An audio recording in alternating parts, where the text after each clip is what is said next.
Chuck Cecil wasn't just a safety. He was a weapon the NFL had to ban. $30,000 fine, the largest non-suspension fine in NFL history at the time. And that was just one game. By 1993, he'd been fined by the league multiple times for knocking out at least 4 players. His own team, the Green Bay Packers, had to institute a $1,500 fine for any player he injured in practice because he kept putting his own teammates in the hospital. Sports Illustrated put him on their cover asking, "Is Chuck Cecil too vicious for the NFL?" The answer would change football forever. 6 feet tall, 185 pounds, told he was too small to play. His high school coach made him hide his body from college recruiters because he was too skinny. Yet this undersized safety from Arizona became so dangerous that the NFL had to rewrite the rule book. This was football in the early 90s, before helmet-to-helmet rules, before defenseless receiver protections, before the NFL cared about CTE, and Chuck Cecil was the perfect storm of violence that forced them to care.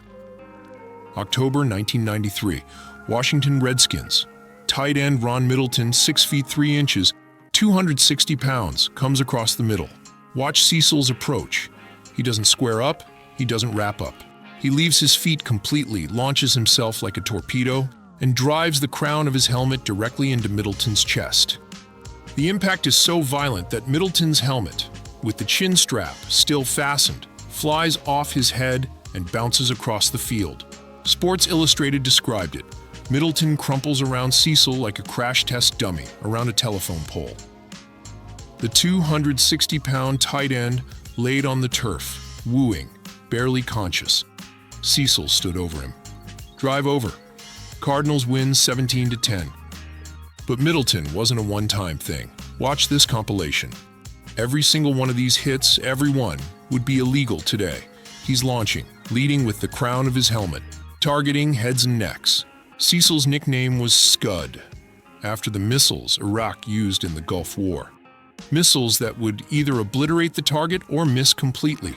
That was Cecil's tackling style. All or nothing. "I'm not afraid to hurt myself," Cecil once said. He played his sophomore year with a broken thumb, so badly mangled, doctors said it looked like it had been smashed with a hammer. Now, let's compare to modern enforcers. Cam Chancellor, Bam Bam Cam, known for punishing hits. Watch his technique. He squares up, keeps his head to the side, drives through with his shoulder. Jamal Adams, one of the most aggressive safeties today. Even his biggest hits keep the helmet out of the equation. Harrison Smith, physical player. But watch. He wraps up, drives legs, keeps head safe. These guys are trying to hit hard, but they're playing a completely different game because Cecil's hits, they don't exist anymore. Chuck Cecil didn't just break bodies. He broke the NFL's rules. Here's what the league realized. If they let players like Cecil continue, they'd have a generation of brain-damaged athletes by age 40. Helmet-to-helmet contact on defenseless receivers. Illegal. Launching and leaving your feet to make contact. Illegal. Leading with the crown of the helmet. Illegal. Hitting a receiver who hasn't had time to protect himself. Illegal. Every single one of these rules exists because the NFL watched Chuck Cecil knock people unconscious and realized they had a lawsuit waiting to happen. Even his own teammates feared him. The Packers instituted that $1,500 fine for practice injuries. Why? Because Cecil was knocking out his own guys. In high school, when his coach finally held hitting drills, Cecil asked, "When are we having hitting drills?" When they did, he injured 3 of his own players. In college at Arizona, he set a Pac-10 record with 21 interceptions. But that's not why people remember him. They remember him because he'd been knocking out players, teammates included, since he started playing. Chuck Cecil hits with all 195 pounds of his body, analysts said. He doesn't leave anything behind. He'll hit you with his shoelaces. That was the value. That was what made an undersized, slower-than-average safety into a Pro Bowl player and All-Pro. Even Ron Middleton, the guy whose helmet flew off, wasn't mad. He bounced up after the hit, shook Cecil's hand, and said, "Good lick." Redskins coaches agreed the fine was excessive. "I think we've kind of opened a Pandora's box. I hope we don't change the game. I'm for clean football, but things happen so fast that sometimes you hit with a little bit at the top of your helmet. It's unavoidable." He was right about one thing. They did open a Pandora's box. Watch this. Cecil in 1993 versus a big hit in 2024. See the difference? Modern players can't launch, can't lead with the helmet, can't target the head. The game fundamentally changed. And Chuck Cecil was Exhibit A and why it had to. Chuck Cecil's NFL career lasted just 7 seasons. That's it.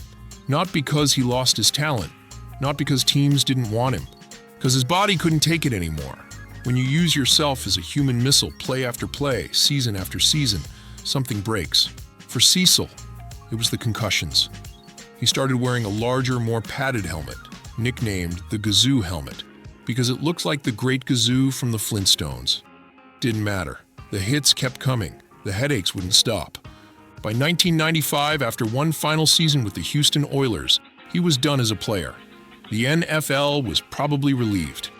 Here's the thing about Cecil's story. He wasn't trying to hurt people. He was trying to survive. His parents wouldn't let him play football until his junior year of high school because they thought he was too small. When he finally got on the field, everyone told him he'd never make it. Too small, too slow, not athletic enough. So he found another way. He hit harder than everyone else. He played with an intensity that made coaches uncomfortable and opponents terrified. At the University of Arizona, he walked on with no scholarship. 4 years later, he made the greatest play in school history, a 105-yard interception return against Arizona State in 1986. They won 34-7. During a 1984 weigh-in, he stuffed 10 pounds of extra weight under his workout clothes just to appear bigger. Whatever it took. 1988 NFL Draft, 4th round to Green Bay. Barely played his first 2 years. Then 1991, 110 tackles, 3 interceptions, 1 forced fumble. Breakout season, 1992. Pro Bowl selection, All-Pro honors, 102 tackles, 4 interceptions, 1 forced fumble. 1993, signs with Phoenix Cardinals, 4-12 record. But that one, hit against Middleton, that defined everything. In 95 career games, he finished with 400 tackles and 16 interceptions. Those numbers don't tell the full story. After football, Cecil moved to coaching. And if you think retirement mellowed him, think again. As defensive coordinator for the Tennessee Titans, he got so mad at an official he threw up his middle finger, caught live on camera. The fine, $40,000. Even years later, working as a coach, he'd show up to practice and get his forehead bloody, just like the old days. That fire never went out. It just couldn't exist on an NFL field anymore. Here's the truth. The modern NFL will never produce another Chuck Cecil, not because players today aren't tough enough, not because the game has gone soft, but because the rules won't allow it. Think about what made Cecil dangerous. Launching, leading with the helmet, targeting heads, leaving his feet on every tackle. Every single element of his game is now illegal. Modern safeties are bigger, faster, and stronger than Cecil ever was. But they can't play like him. The game has evolved past that style. And honestly, that's probably a good thing. We know now what we didn't know in 1993. CTE, brain damage. Long-term cognitive decline. Players taking their own lives because their brains were so damaged from years of head trauma. The NFL looked at players like Chuck Cecil and realized, this can't continue. But here's what we lose when we legislate violence out of football. We lose the Chuck Cecil story. We lose the undersized kid who was told he'd never make it, who hid his body from recruiters, who walked onto a college team with no scholarship and became a college football Hall of Famer, inducted in 2009. We lose the player who turned his biggest weakness, his size, into his greatest strength by hitting harder than anyone thought possible. We lose the Pro Bowl safety who stood 6 feet tall and made 260-pound tight ends reconsider their career choices. This is football that doesn't exist anymore. Receivers going over the middle, knowing they might not get back up. Safeties launching themselves like missiles, with no regard for their own safety. It's violent, it's dangerous, it's probably unsustainable, but it's also the foundation the modern game was built on. Chuck Cecil played 7 seasons in the NFL. Short career by any measure. He finished with 16 interceptions, 400 tackles, and more fines than most players accumulate in a lifetime. But numbers don't tell his story. His story is about defying expectations, about being told you're too small, too slow, too weak, and proving everyone wrong through sheer intensity. His story is about playing a violent game in the most violent way possible and forcing the entire league to change its rules. His story is about the cost of that violence, the concussions, the broken body, the career cut short because his style of play was literally unsustainable. There will never be another Chuck Cecil, not because players today lack his heart, not because they lack his intensity, but because the NFL learned its lesson. They saw what happens when you let a 185-pound safety turn himself into a weapon week after week. They saw the damage to opponents, to teammates, to Cecil himself. And they decided, never again. The rules changed, the game evolved, and players like Chuck Cecil became fossils of a different era. Some people watch his highlights and say, that's real football. Others watch and see unnecessary danger that had no place in a professional sport. Both perspectives have merit, but here's what's undeniable. Chuck Cecil played the game the only way he knew how. With everything he had, no fear, no restraint, no concern for his own well-being or anyone else's. He was told he was too small to play football. He proved everyone wrong by becoming too dangerous to exist. That's not just a career. That's not just a legacy. That's legendary. Who's your favorite old-school enforcer from the NFL? Ronnie Lott? Jack Tatum? Lawrence Taylor? Drop their name in the comments below. Subscribe to Kicker Throne, because there are plenty more stories we need to tell about the era when football was a different beast. Chuck Cecil's era.